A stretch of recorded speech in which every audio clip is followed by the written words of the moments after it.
Hey, welcome. Have you ever thought about what a country tastes like? I mean, really tastes like. Could you capture its entire story, its whole spirit, in just one bite? Well, that's exactly what we're going to try to do. We're setting off on a culinary world tour, where food is our passport. So that's the big question, right? What does a country actually taste like? How does a nation pour its culture, its history, and its traditions onto a single plate? That's what we're diving into today, one incredible stop at a time. And we are covering some serious ground. Get ready for a whirlwind tour of 17 of the world's most famous cuisines. It's going to be packed with flavor, so let's jump right in. Okay, first stop, we're starting with the flavors that really grab you, the bold, the vibrant, the aromatic, and of course, the spicy. These are the tastes that just scream with national identity. First up, Mexico, where food is a full-on celebration. It all starts with corn, or maize, which has been a part of their identity for literally thousands of years. You combine that with the incredible heat of chili peppers, and you get pure magic. Like street-side tacos and that perfectly fresh guacamole. Next, we're hopping over to India. Now, Indian food isn't just about using spices, it's about mastering them. We're talking about complex blends called masalas that can have a dozen or more ingredients. That's what gives their famous curries and vegetarian dishes that unbelievable depth, all ready to be scooped up with a piece of warm, fluffy naan. And now for Thailand, where cooking is an art of perfect balance. Seriously, almost every dish is this incredible harmony of sweet, sour, salty, and spicy. You can taste that perfect balance in a classic pad thai, and you can absolutely feel it in a fragrant bowl of tom yum soup. We're going to round out our spicy tour in Korea. Korean food isn't just delicious, it's also incredibly healthy and deeply communal. You've got the iconic kimchi, of course, which is at almost every meal, surrounded by tons of shared side dishes. The whole experience is meant for sharing, and a dish like bibimbap, which you mix all together yourself, is the perfect example. Okay, let's switch gears a bit.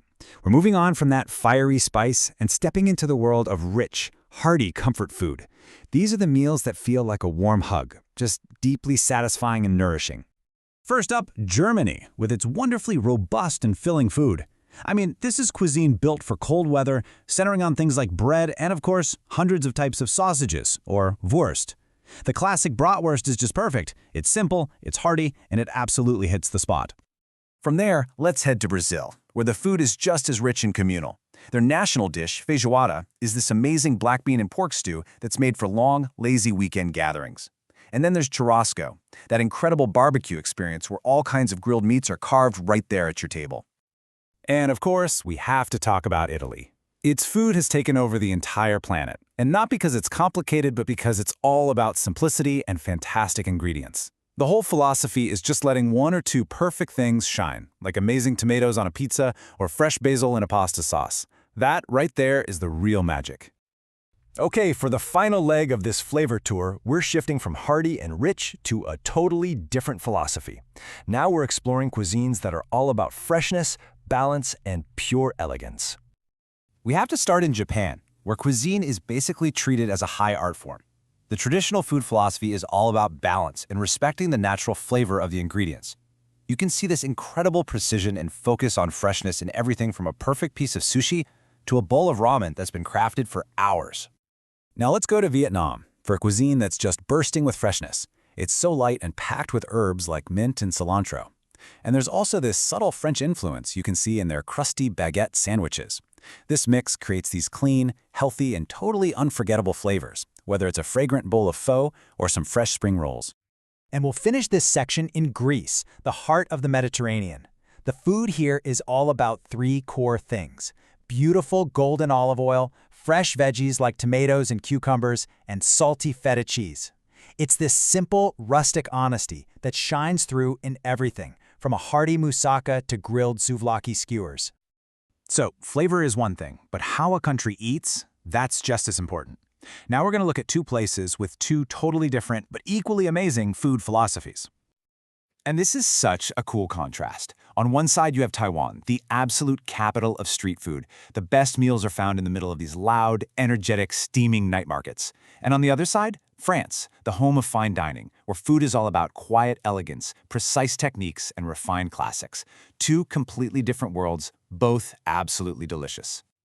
But here's the thing about food. It never just stays in one place. It travels, it changes, it adapts.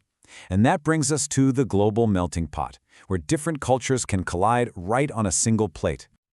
And there's a name for this whole process. It's called culinary fusion. It's what happens when different food traditions get together and blend to create something totally new and unique.